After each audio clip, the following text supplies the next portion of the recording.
Hi, I'm Harry from Harwood's Bentley in West Sussex. I'm here with Rana today, looking at the all-new Bentayga, the second generation Bentayga, as a potential upgrade to his fleet. If we're starting on the front of the car, we've got a much larger grille on this car. It's a lot more menacing, a lot more present, and again, combined with the optional extra lower bumper matrix, also in chrome, just creates for a very, very good road presence of this vehicle compared to its predecessor. Additionally to the headlights on the car, we're inheriting what is currently generation 2 of Bentley's headlight matrix, so cut crystal design with the LED adaptive lighting for all the nighttime assistance, etc. And that has a lovely iconic kind of cut crystal design, which again works really, really nicely on this car to create that element of security. So additionally, the front design has had a facelift again. We've got these additional haunches to the front, which just give the car a bit more of a menacing stance, again a more sporty edge, and again a more modern day look as well to the new Bentayga, the second generation. Coming around the side of the car now, the top of this rear wing, the front wing, beg your pardon, we have this chromed flying B, emphasising the length of the car. All the additional power lines to the car, again meeting nicely to the centre focal point here on the front wing. The V8 badging as a signature to signify the derivative of the car, which is the V8 engine, 550 brake horsepower. We'll come on to that in just a second.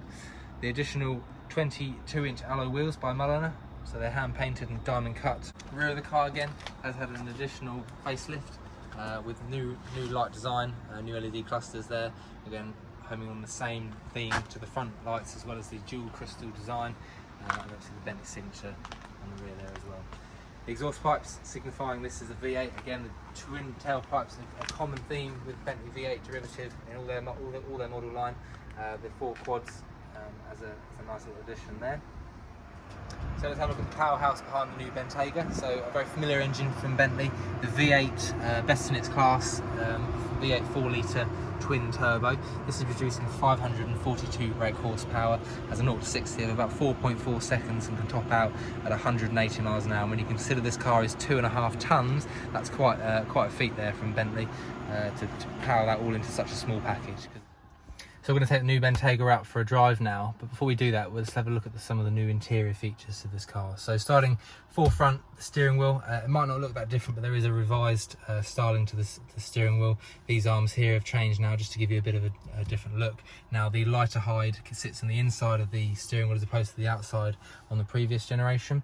The infotainment system has had an update, as well as the driver's instrument cluster is now fully digital and adaptive, so you can extend maps, etc. Have everything you need right in front of the driver, nice and clear, really clear and crisp HD, nice and responsive.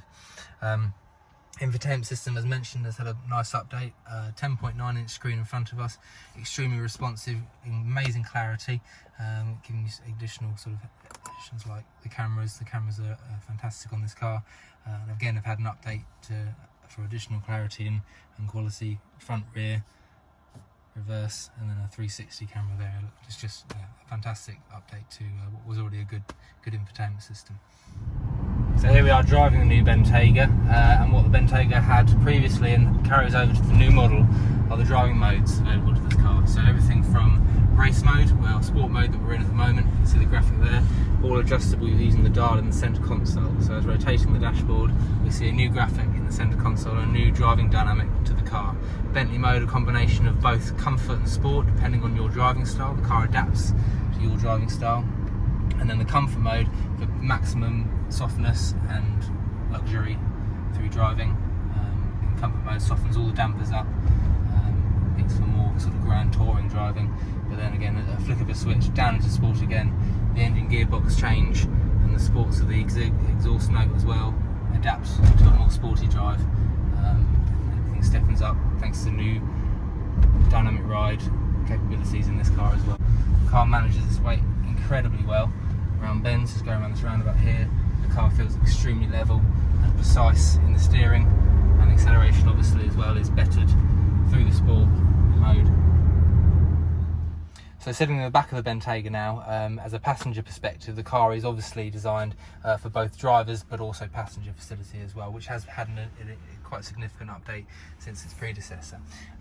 Mainly by this what they call touchscreen remote, TSR, docks nicely wirelessly into that cradle there and can be released extremely high quality with nice knurling on the back.